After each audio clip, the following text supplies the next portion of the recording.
Good morning, everybody. Good afternoon. Good evening, wherever you are. Good to see you all. What's up, Ziv? How you doing? Hey, what's up? Jim Ashley. Hey, Sherry. Good to see you. What's up, Gabriel? Boaz? Rod? A lot of familiar faces, some new ones. Awesome. Glad to see that. Hey, Laura Batur. How are you? Mariano, good to see you, man. Let's see. We got Elizabeth Amaro. Good to see you. Karthik. Doreen, good to see you. Make Hey, sure I John. adjust the background to meet your standards here. Yeah, you got to try to keep up today because I got my Zoom background game on, and I'm going to try to get better and better every week now from now on. So, all right, cool. We got John Hamilton. Who else we got? Did I say hello to Doreen Akiri yet? Hi. Let's see. All right, good crowd. Hope everybody's doing okay. It's been a fun week, busy week for us. I know that. Hey, Lauren Mecca, good to see you. Who else we got? Hey, Jordan, how are you doing? Hey, I'm doing great. Nice to see you guys. Good. Azra, hi. Robin, good to see you. Deepshika, good to see you. Cindy Hoops, good to see you. All right, we'll give it just about 30 more seconds here, and then we're going to get going. Cool. Actually, I'm going to go ahead and jump into a couple of announcements real quickly. So first of all, one thing I wanted to touch on is we've talked a lot about diversity and inclusion in the Gain, Grow, Retain community and in office hours. And so Lauren Mecca, as many of you know, has picked up the mantle and sort of leading those efforts for us. So we're going to be doing a couple of things real quickly in short order here. One is getting a survey out to everyone to help understand. You don't have to fill this in, of course, it's not a requirement. We're trying to understand a baseline of where we are in terms of diversity and inclusion, and we're going to be trying to improve those numbers over time and have a more diverse crowd, a more globally diverse crowd. So keep an eye out for that. And then we're also going to be we're going to be providing a training opportunity coming up very soon, and Higher Logic is partnering with Gain, Grow, Retain to do that. So stay tuned for those two things. Very important initiative for this group, and we're really excited about it. Not just to increase the diversity of our group here, but also to be a champion for diversity in customer success, and then more broadly in the technology and SaaS space, okay? So keep that in mind. Actually, I probably should have started with this. Welcome to CS Office Hours, CS Leadership Office Hours. This is a weekly call that we do with CS leaders literally from all over the world, all walks of life, large, small companies, and companies that serve both enterprise and small customers. So if that's what you're here for, you're in the right place, and we're glad you're here. So the format that we're going to use is a little different than the format that we normally do. Today, we have a really special sort of topic that we want to go over, and Nils is going to facilitate our group today. Nils Vinya, who many of you know. But before we jump into that, I wanted to mention two more things. So number one, CSM office hours. We're doing that every week. This is a leadership call that we do every week. Okay, and so we also launched a CSM focused call, which happens on Tuesdays at 11:30 a.m. Eastern time. So if you have team members that you'd like to have a group to collaborate with, please send them to that call. Jeff will make sure that the link for that sign up is included in the email that goes out after our call today. So that's one thing. But another thing, and something that we're really excited about, it's been a work in progress for what, Nils, a couple of months now. Nils, so let me introduce him first. He's a customer success expert. He's been doing this longer than most of us. He's a leadership coach. He is the author of a book that comes out next Tuesday called the 30-Day Leadership Playbook, okay? And that's a special announcement. We're really excited about this. Nils has worked so hard on it, and I hope one day he'll be able to share the story of how quickly he was able to do this and pull it off. But Nils is a founding member of the Gain, Grow, Retain community. He's now a sponsor of the Gain, Grow, Retain community. And of course, today he's going to be facilitating our session on failure, which we're going to talk about in just a minute. On September 23rd, we have a really special opportunity. So Nils is going to be facilitating a leadership workshop exclusively for this community, for the Gang Grow Retain community. And he's going to cover concepts and frameworks from this book and give you tools that you can go away and use probably the same day. So if you know anything about Nils, a lot of what he talks about and what he does is very actionable, and you can expect that. So that's a free session that's available to everybody in the community. And we'll be sending around more information on that so you know how to sign up for that session. So super excited about it. If you go buy the book through the website, there's $200 in free bonuses that you can get as part of that. So go check it out. Super excited. Congratulations, Nils. Writing a book is no small feat. And we're all super proud of you and excited, and I'm just glad to know you and to be part of this community with you. So we're just excited about that. Thank you. I appreciate it. Awesome. Will that be a signed copy? Hey, there will be absolutely launch bonuses, and signed copies are one of those things. So be sure to get on the list. Hit up 30dayleadership.com. It's not available for purchase just yet, but next Tuesday, September 1st, it will be available. So get on the list, and I will sign a copy for you, Andreas, and everybody else who comes through the door in the very beginning. Outstanding. Congrats. Thank you. And since I'm hogging the microphone, I just want to mention that now on September 22nd, so one day before the workshop, is our next cybersecurity forum. We had already one with great participation, so just alert everyone, go to the events page on the community to sign up and put it on your calendars. Thank you, Andreas. And that's a really good point. So we're starting to form sub-communities under Gang Grow Retain for specialty topics. And that's one that I'm really excited about to see emerge. And so if there are other topics that folks are starting to rally around, let us know. We'll make an announcement in this meeting, and we'll also put it on ganggrowretain.com. So thank you for that, Andreas. Sure. So today's topic is on failure. We want to hear we always talk about what's gone well, right? And we always like to, sort of focus on that, which is actually a good thing. But today we can learn a lot from what we've not done well as well. And I think we all have those kind of stories. So Nils is going to facilitate a discussion on that. And Nils, I'm going to hand it over to you, man, and you take over, and we're all going to stay in the same room today. So no crazy, confusing getting into the right room today in the breakout session. So we made Jeff's life a lot easier today. I know that for sure. All right. Well, thank you so much, Jay, for that wonderful intro and announcement about the book. I'm just absolutely thrilled to bring this to market, to get into the hands of all the leaders on this call and all the leaders across the world. This is an incredibly important time for me, and something that I committed to as a result of going through the pandemic and taking a hard look at, what do I contribute most to my clients, to the world, and how can I do that at an even bigger level? So that was a big part of what was behind this. So today is all about failure. I mean, how many times do you get to open up a call and with that as the opening line? It's pretty amazing.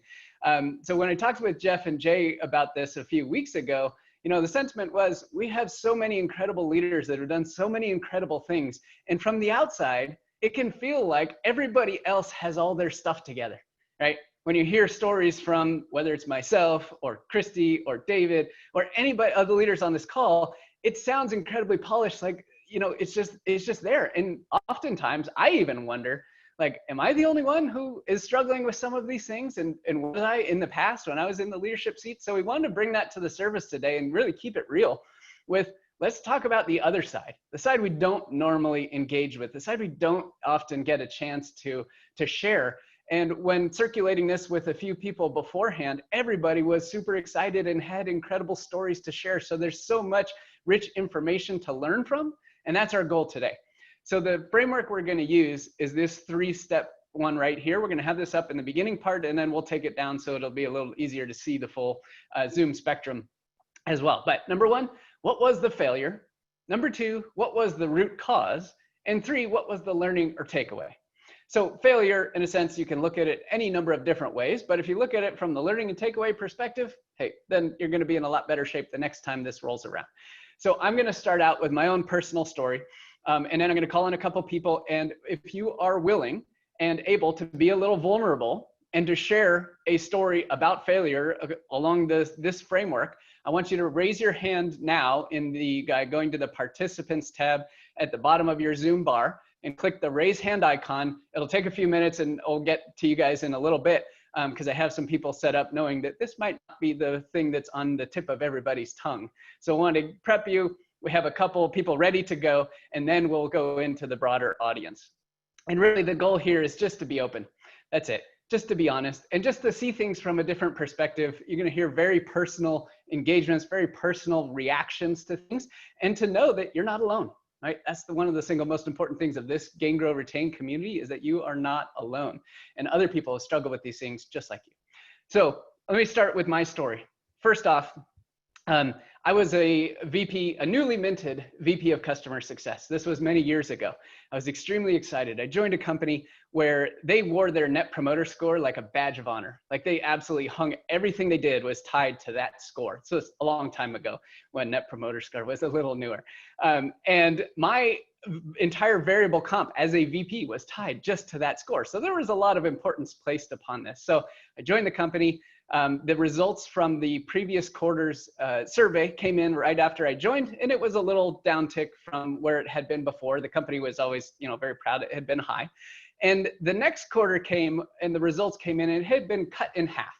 And this sounded alarm bells all over the place. So we had an executive team meeting. We decided that this was of the utmost importance to fix. And guess who got to take the reins like 3 months into my role as a VP? Like, this is your problem, go fix it. Right? Surprise. So a lot of pressure coming on right at that point. My co-founder, one of the co-founders and I set up some interviews with customers. We talked to 10 different customers for an hour each. So we had 10 hours worth of interview data, customers, information, all the things that led to what happened with the situation. How did we get a lower net promoter score? We get to the end of that. The co-founder rolled off the project. And essentially, I was left to try to figure out how to analyze all this data and come up with a set of recommendations for what we were going to change, right? If you've ever been there, right, it is an insurmountable task for me. And I literally started to feel an incredible bout of imposter syndrome. Anybody else ever felt that, right? I couldn't do an analysis. I literally could not figure out how to take this mountain of data,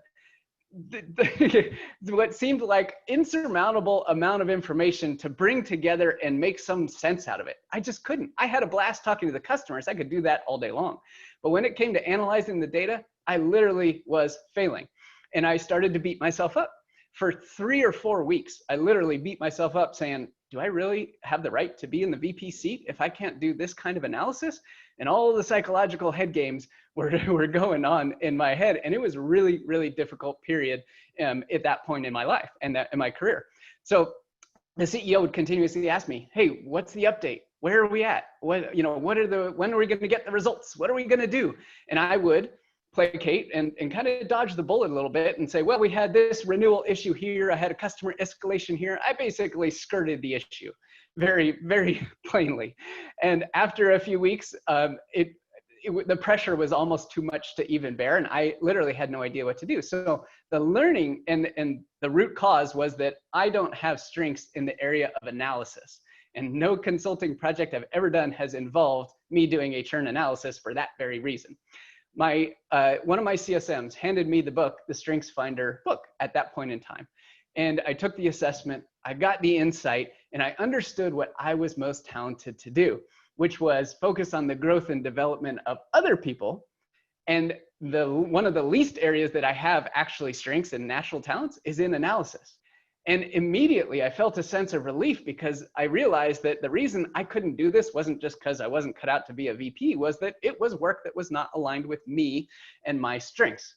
I am far better at many other things. So I partnered with this CSM because it just so happened that her most dominant strengths were in this exact area, and doing analysis on this level of data was the most fun type of project that she could ever work on. She was thrilled to dig into the data, and I was absolutely blown away. So she got to flex her strengths by focusing on the analysis and doing the work, and I got to flex mine by supporting her growth in, taking the analysis and taking it up to a presentation and then presenting it to the executive team. And we turned the NPS around in 6 months as a result of that approach. So my key biggest learning and takeaway was to focus on what you are most talented to do and acknowledge the places that you are not as talented, and don't beat yourself up as I did during that point in time. So that was my piece. Really hard point in my life, but a very, very important learning, and really thankful to be able to share that with you. I do share that story in a little bit more detail in the book too, as well, but wanted to share it here today. So number 2 for us on our list is Christy. Would you please come off of mute and share your story? Yeah, so this was actually, well, first, thank you. And congratulations, Niels. This is amazing. I'm excited for your book. Can't wait to read it. Excited that it's on my birthday too, so yay. But more importantly, so I loved this topic, and I probably had a laundry list of failure moments that I wanted to highlight and share with you guys. Maybe I'll add some of those to LinkedIn. But the one I selected for today was near and dear because it's probably the biggest fail of my leadership career. So for those of you who aren't really familiar with my background, this is my 4th time at a SaaS company in a leadership role, VP. And my first stint, I'd done 5.5 years at a company and had grown the ranks. So I had gone from an individual contributor to a leader. And I learned a ton along the way, right? So, and I had the opportunity to move into director and senior director, run global teams. And so really grew into the role. After 5.5 years, like many people, you're going to explore other options and opportunities. And so I did, and decided to take a role with another company. And the biggest thing that I felt like I needed to do was come in there like a bull and make immediate impact, right? So I felt that, my success was going to be completely aligned to like my ability to come in day one, drive change, and make a splash. And so that's what I tried to do. And really the way that I went about it was, not only was that the wrong approach, but I thought that everything I had known about my previous company would 100% apply to the new company I was in, right? That it is a apples to apples, like just, yeah, it worked there. Why wouldn't it work here? And so I took literally every single strategy, every playbook, every approach to data, every single thing I did, and I tried to fit that into this new role. And let me just start by telling you, I went from a SaaS company to a PaaS company, right? So software as a service versus platform as a service. So inherently very different businesses, but tried to make it work. And I went from a marketing space to a BI space. My personas were different. My customers were different. The company was different. Everything that we did was different. But I was insistent that everything I had known that was successful should just work.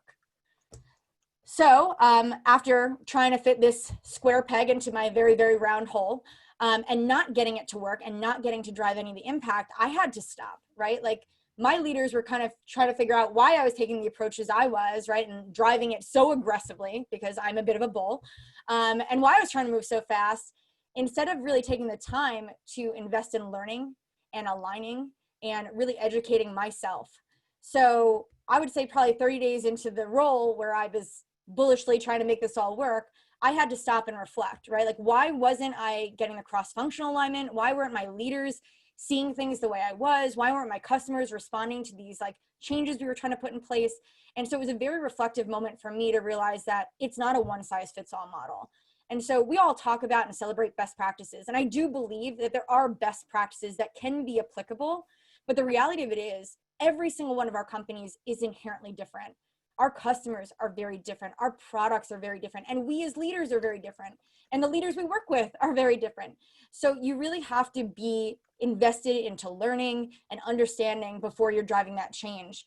And so, the impact obviously was that I was not successful. I didn't enter the company the way that I wanted. I probably didn't lead with the, vision that I wanted to. And so took a moment, paused, reflected. I did pivot. I did adjust and make changes that ultimately were successful and got us back on track. And my team ended up being very successful. But, that was a hard learning moment for me because I'm a words of affirmation person. I am somebody who likes to be the best all the time. And so when I'm not, it breaks me. And if I'm not getting those head pats from other people around me, it's crippling. So I know that about myself. So pivoting, making the adjustments I needed to did really result in better alignment, better results for my customers, better results for the business. And I will tell you, every company that I've gone to since, so the 2 following, I've taken a very, very different approach. My first 30 days, I don't say a word. It's all about learning and listening and partnering interviewing my peers, the leaders, my customers, and really trying to understand what it is that the company and the business and my customers need before I can go and drive any change. And while I will say the best practices, a lot of them have come along for the journey, they all look very different, right? So it's like a different flavor of Lifesaver every time. And they're all lifesavers, but they taste very different. And so that was my big fail, my big learning, very personal, humbling moment for me. And like I said, it's resulted on me being very successful in all of the roles that I've taken on since. So very happy that I learned it, very happy I learned it early, and promise to never make those same mistakes again.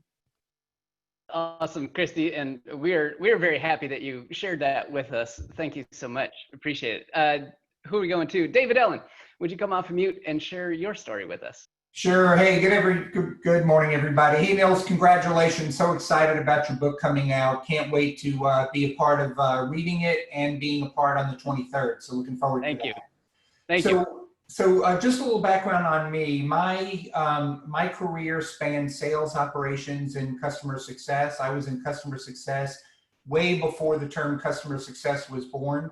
So I'm dating myself a little bit, but my failure was truly a personal failure. I can't blame it on anybody else. I can't blame it on my surroundings. It was really just stupidity and ignorance.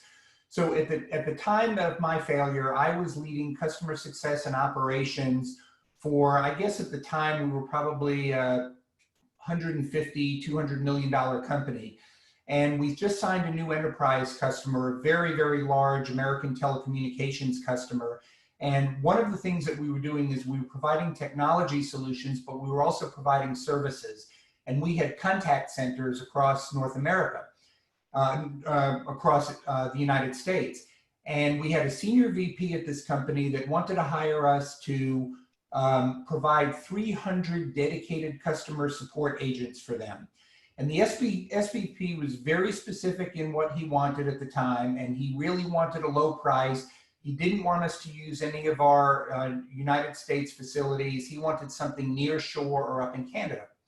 So I went on a march and I spent 4 months in site selection with a heavy focus in Canada. I went to Canada every 3 weeks for 4 months in the dead of winter, looking for space and negotiating contracts, economic development contracts with the Canadian government. I was really excited about what we had, but in the middle of all of that, the SVP left and a new SVP came in. And I'd never even slowed down to think, you know, maybe I should go meet the new contact. He's a key decision maker. He's a critical part of what we're trying to do. I just kind of went on my way and said, you know what, when I'm done and I have something to present, I'll go present to him. So I got everything in line. I found a building. I had spent 2 months negotiating economic development incentives with the Canadian government. I was about to hire a manager for the facility up in Canada. And before I did, I said, you know, I better go make a presentation to the client. I went to St. Louis. I met with the new SVP. I told him about everything, all the great things that we were doing and where we were. And the first thing he said to me was, you know, we're an American company and we would never let our customers be serviced outside of the United States. Have you ever been in a room where all the air was sucked out of the room in about a second? Well, that was me. And you know, he never thought, I guess, to reach out to me and say, hey, how are things going? I don't even think he knew we were working on this, but shame on me for knowing he was there and not taking the time to pick up the phone or get on a plane and go sit with him and say, this is what we're doing, what we were doing for your predecessor. I just want to make sure you're aligned, that the strategy is the same, that the direction is the same, that you're supporting what we're doing. So the root cause was really ignorance or lack of strategic thinking on my part. Luckily, the mistake happened about 10 years into my career, so about 20 years ago. So I had the opportunity to really learn from it. And I can promise you, I've never missed an opportunity to reach out to a new client at the key decision maker again. And that lesson learned of saying, you know, make sure you get plugged in with new contacts that come in, especially if they're decision makers. Learn from them, talk about strategic changes, talk about direction changes, and you'll never be in a room where the air gets sucked out that fast again. So that was my lesson. Oh man, David, thank you so much for sharing that story. Gosh, it kind of puts me right in that place. And judging by the chat, a number of other people have been in similar positions. And that, again, is part of this. You're not alone, right? And it's really good to air these things. I'm going to go next to Benny Leonard. Would you come off of mute and share with us your failure story? Oh, hey, y'all. Where do I start? One huge lesson I had was I was working for a medical device manufacturing company, and I was in charge of a project that the scientists came forward and said, you know, there is a possibility that the product that you're in charge of is going to kill people. What? You talk about failure. Oh my gosh. Well, and so it was like, what do you mean it's gonna? Well, if it's a device, you know, that if it has a battery in it, and if for some reason the battery gets to a failure mode level, it'll send out an illicit charge that might shock the patient's heart into failure. So you talk about failure, okay? And the thing was that a lot of the groups were siloed. You had engineering, operation, scientists, management, marketing, IT, quality. All these different groups were like, it's not my problem. It's not my problem. It's not my problem. And I was thrown into the situation to like, now I've got to not just have a product that could possibly kill somebody, but now I've got nobody taking ownership. And everybody's saying it's not, you know, finger pointing everywhere else, but, you know, at you, at me. And so it really took a lot of ingenuity and thought pattern and self-reflection to figure out how to solve this problem. So I went to upper management and I said, look, I have no idea how to solve this by myself, and a lot of other groups that I think can help. Give me a dedicated group of people that can go and be a task force to go address this issue, and they cannot be working on anything else but solving this problem. And I got them. I got scientists, I got operations people, I got engineers, I got marketing, I got managers. I literally got marketing and communication people that knew nothing about the science of this project and engaged in the project. And we locked ourselves in a room for a week and a half until we came up with a patented solution that would then, you know, correct the issue.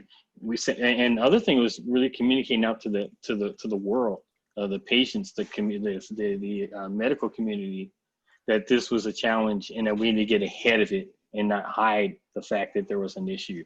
So you talk about, you know, a challenge. We came out, got a patent for the solution after that, down the line, but created a solution that was cross-functional. That came to the conclusion that we had to solve a problem that was going to prevent the loss of life. No loss of life, but it was very close. It was very close.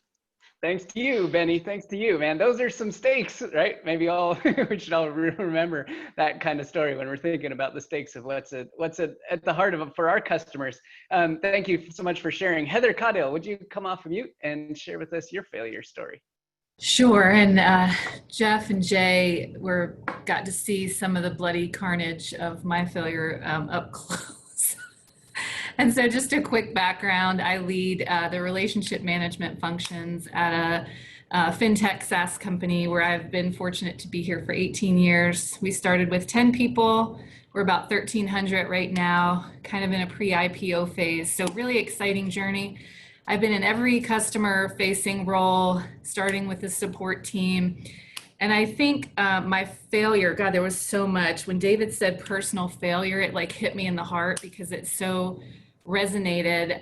There's like in reflection, some just basic leadership things that I just missed. And then just, yeah, all the way around, I think the greatest failure was more of an idealism around if you have a passion for customers and you know your customers, that you can build a successful customer success team. And Nils, like you, my strength is not analytics.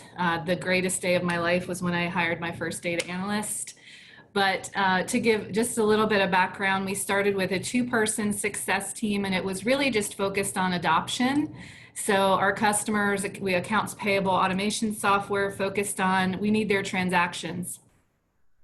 So realized very quickly that you can't have two folks come in post-implementation and say, give me your payments, because there's no trust, there's no relationship. This is a critical piece of the business. And we had a joke that the company was just, give me your payments was like our motto, which wasn't like a very customer friendly thing. So quickly, interestingly enough, sort of the root cause of some of the failures was the personal piece of a lot of transition happening at the same time. A leader that had been with me a long time, that had started this 2-person team, got yanked.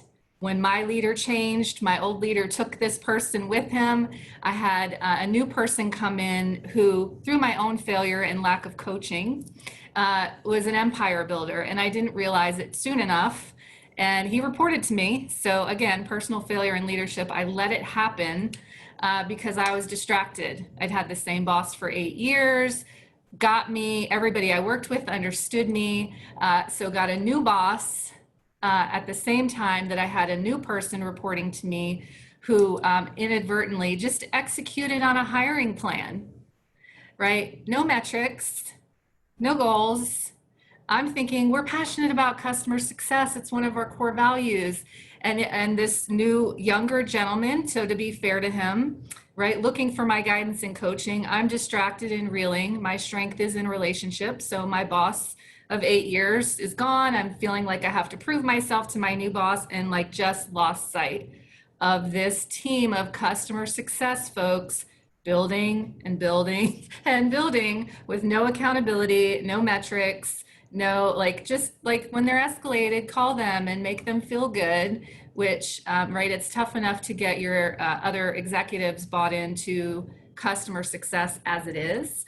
So through the course of this time frame, built about a 30-person customer success team supporting 1,500 customers.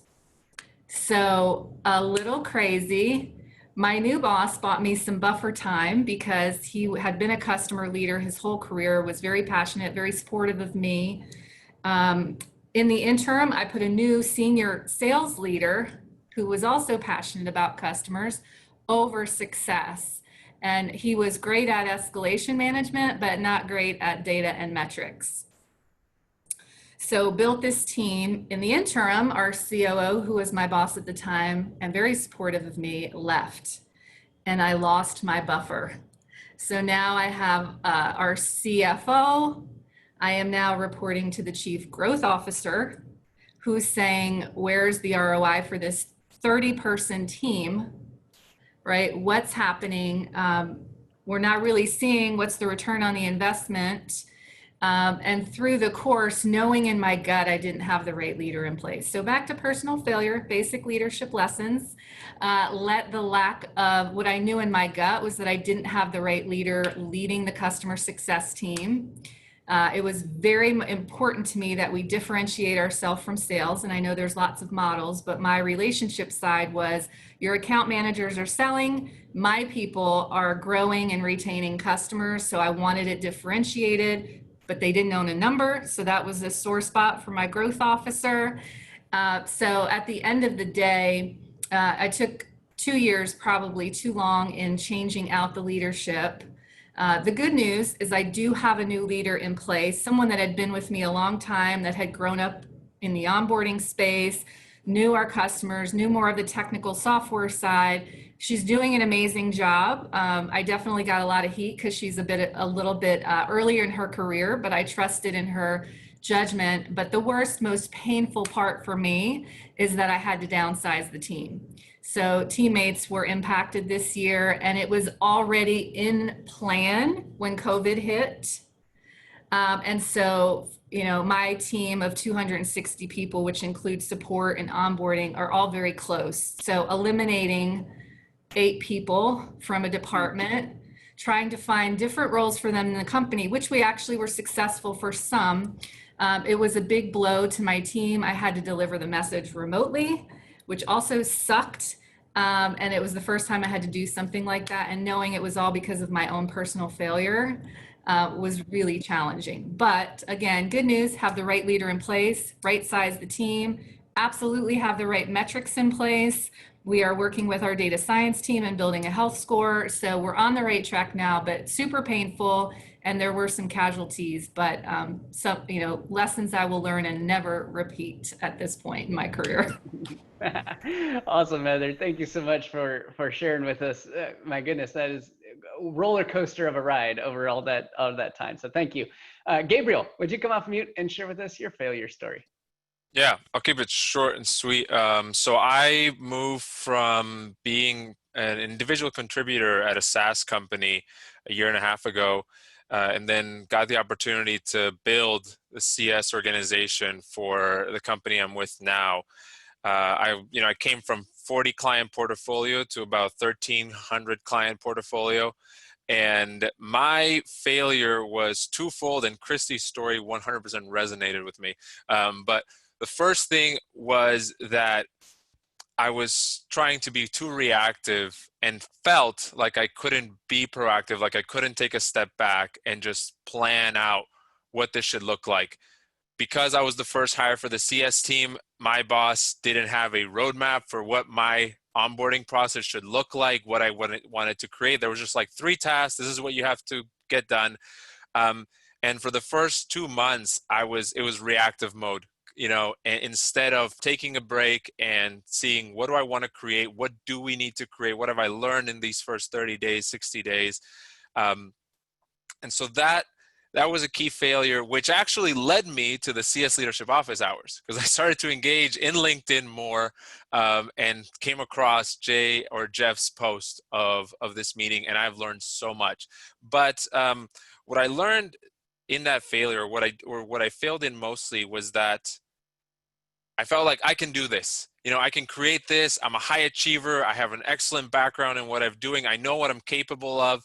And it was just that overconfidence in that, I can handle this. I don't need a bigger team right now, or whatever it may have been. I kept putting up excuses for not seeking additional resources, not just taking a step back, connecting with other teammates and hearing what the pain points were, and not reacting with advice right away. So the second part of that failure story is that I met with all the different teams in the onboarding. I scheduled meetings, and as soon as I heard something that I saw as a red flag, I thought of what my previous company did, where my previous employer, and they were known for being incredibly successful in customer success. All of our clients would literally tell us, some of which are represented here, this is the best onboarding experience we've had. This is the best CS experience we've had.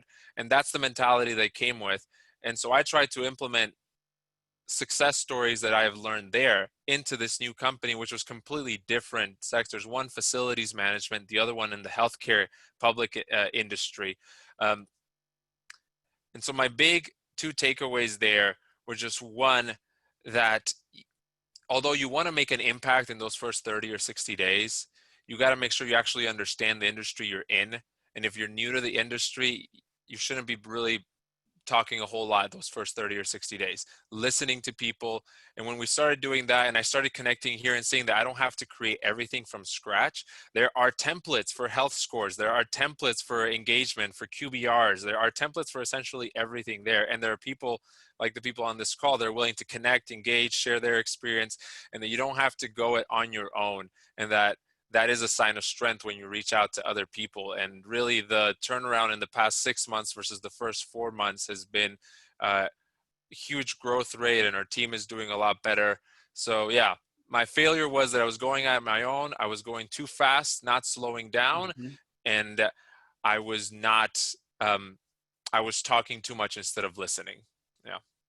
Gabriel, just amazing. And everybody here, you see some common themes in a lot of these areas. And that's one of the most interesting aspects of what I've heard so far, right? Around the thinking that you have to have the solution all the time, or you have to be the one to drive everything immediately, or you have to put everything in place, or you got to be the one just to do it, when there's, it's all much more about leverage and utilizing the skills and the benefits that other people bring to the table in this community, as well as inside your company. So we'd love to go to Andreas. Andreas, why don't you come off mute, share with us your failure story.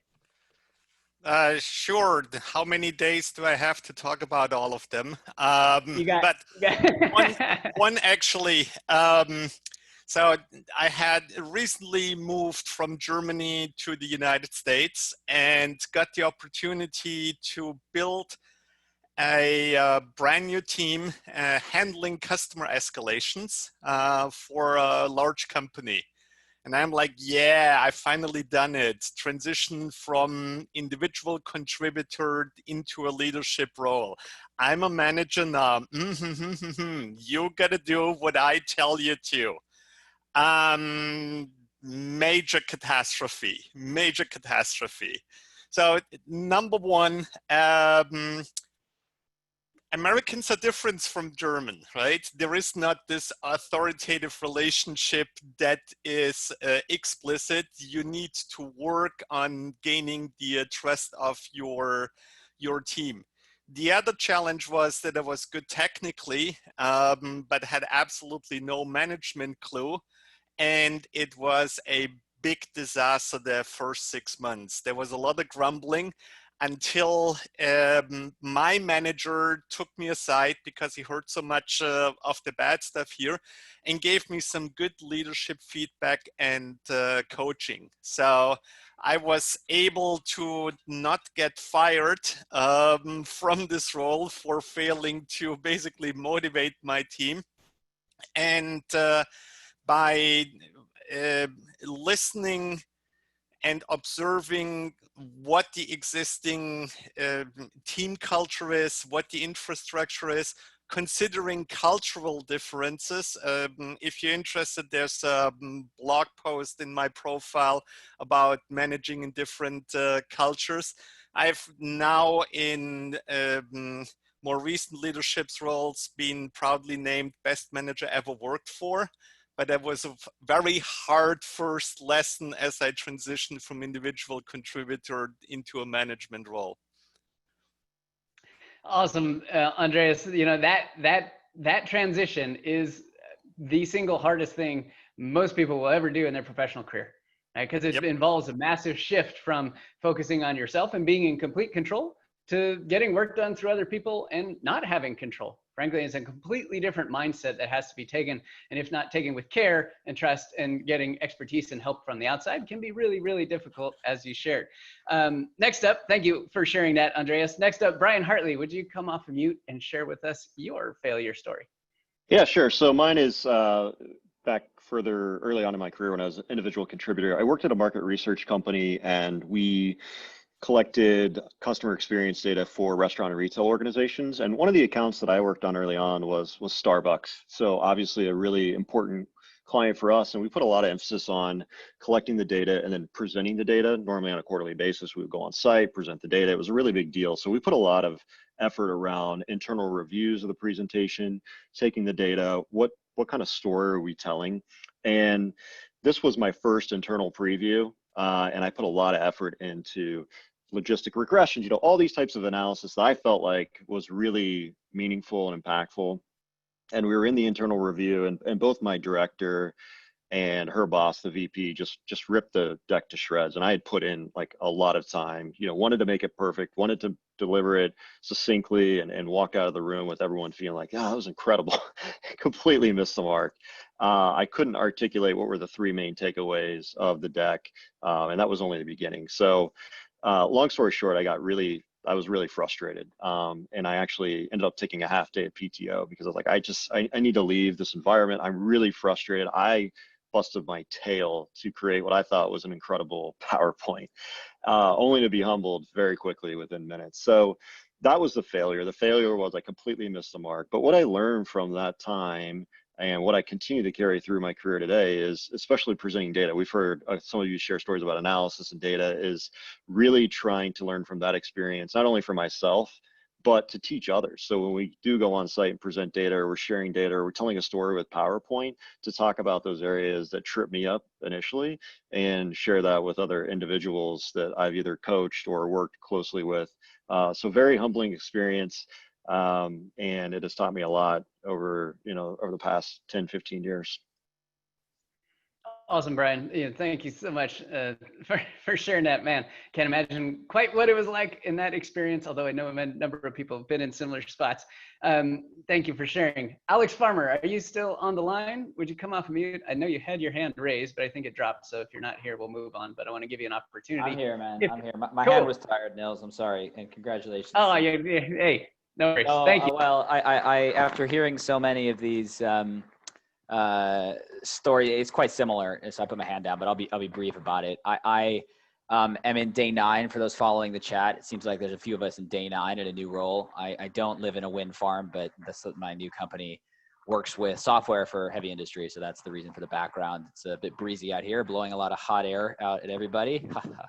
But I wanted to talk a little bit about joining. So this is the 3rd company I joined, so a bit similar to Christy. Kind of coming in and joining a new business, and I am trying to. I'm going to turn the question around a little bit. What the lesson I've learned is to try my dang hardest to listen as much as possible early on, and really not jump in. And I'll pivot now. I think that the biggest challenge I had is it gets a bit of a kind of a smaller example than the example Christy gave. But I joined the 2nd company I joined. I built my career for 4.5 years at a scale up, kind of grew my career there. And then, essentially that was like my first job for 5 years. And I, was bad at joining new companies, right? I was out of practice. I'd never done that really before.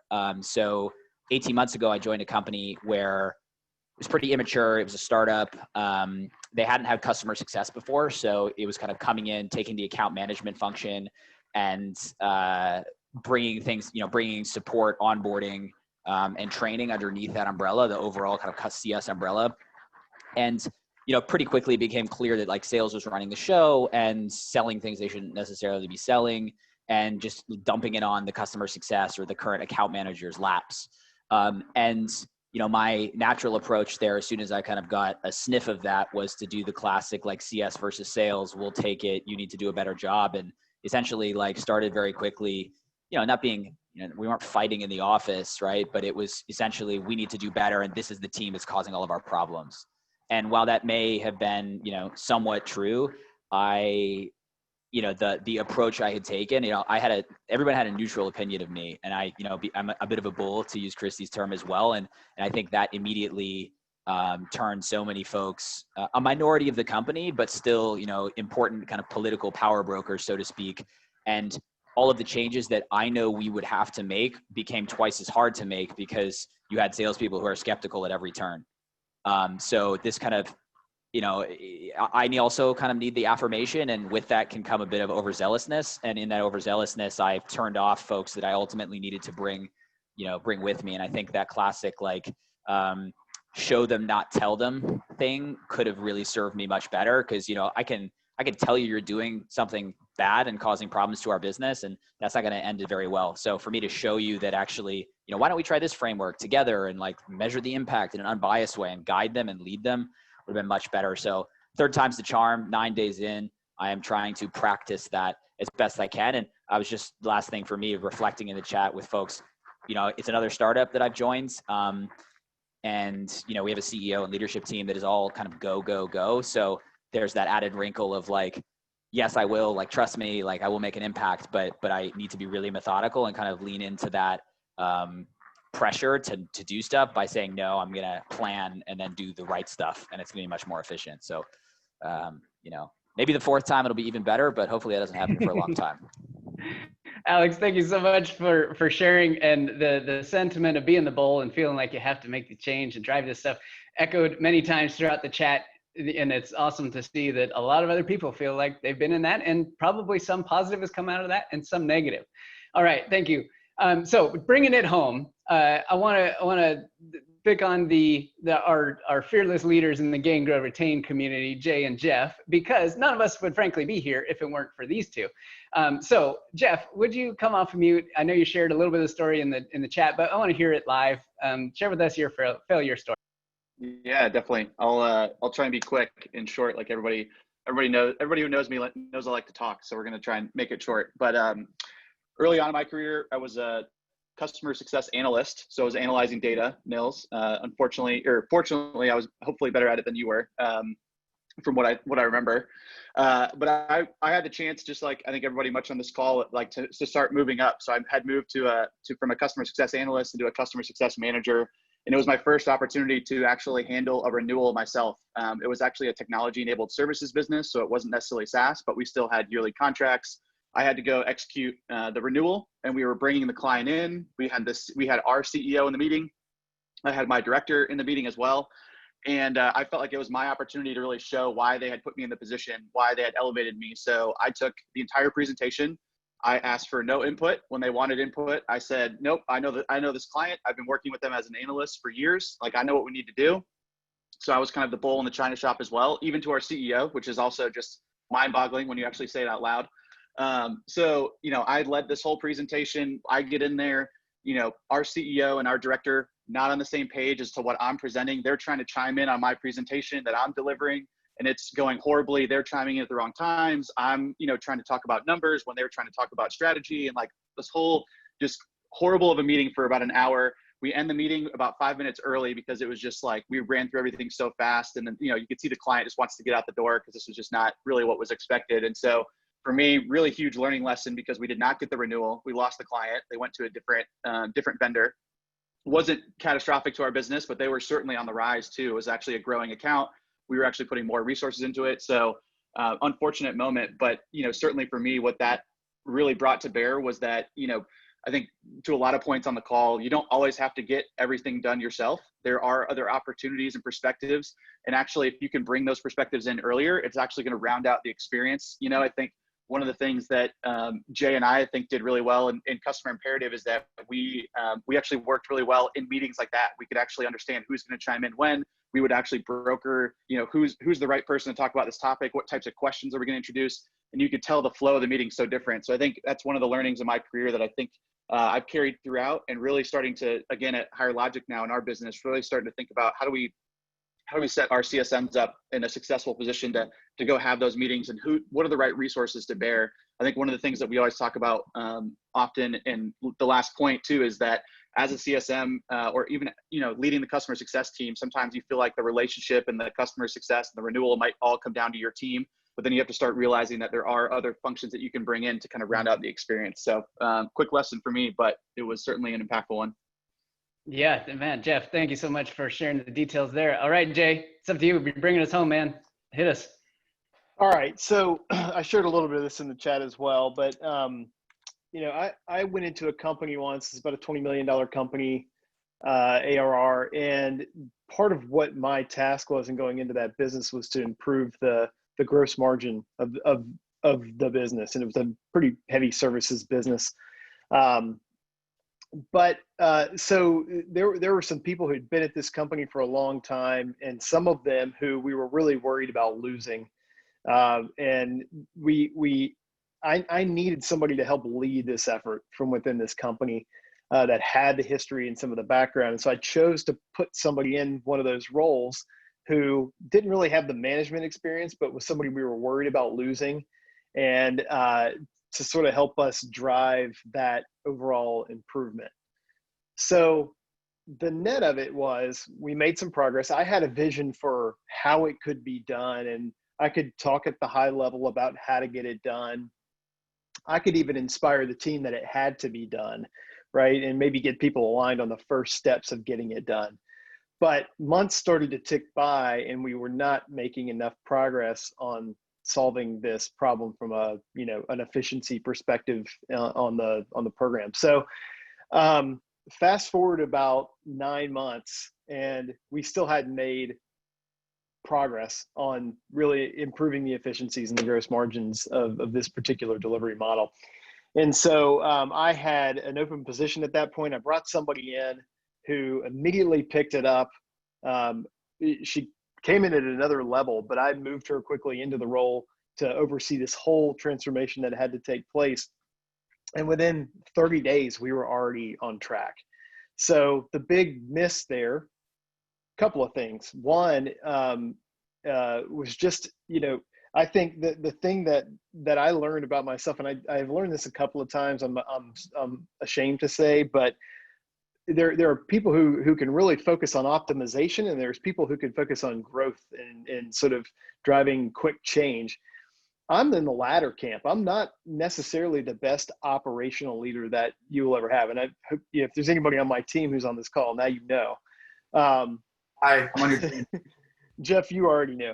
So, but I think that the moral of the story is having the right people to do the job that you need to get done is not just a nice to have, it's a requirement for achieving whatever outcome it is. It doesn't matter whether it's a CSM, doesn't matter whether it's a manager or a director or a VP level person.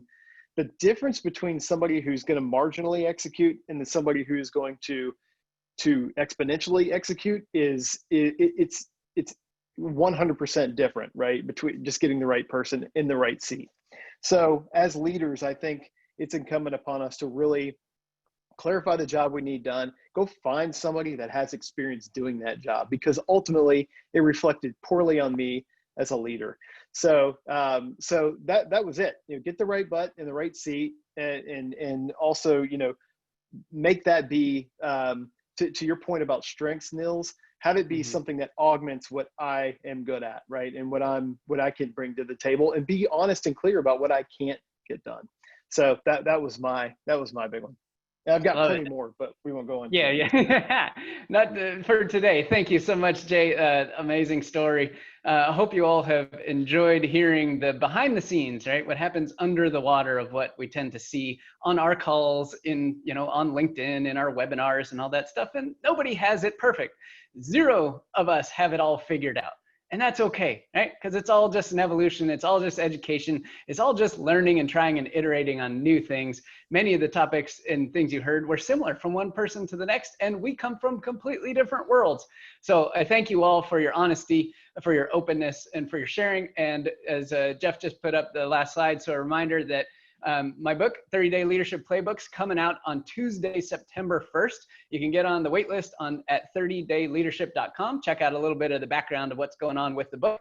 Sign up to get on the wait list. When you buy the book through the site on Tuesday and beyond, I will be including $200 in free bonuses, including the audiobook version for those of you who love audiobooks, some quick reference cards, great to take material with you, and even some additional training on top of what's already in the book. So an incredible bonus pack to go to help drive everybody for the launch.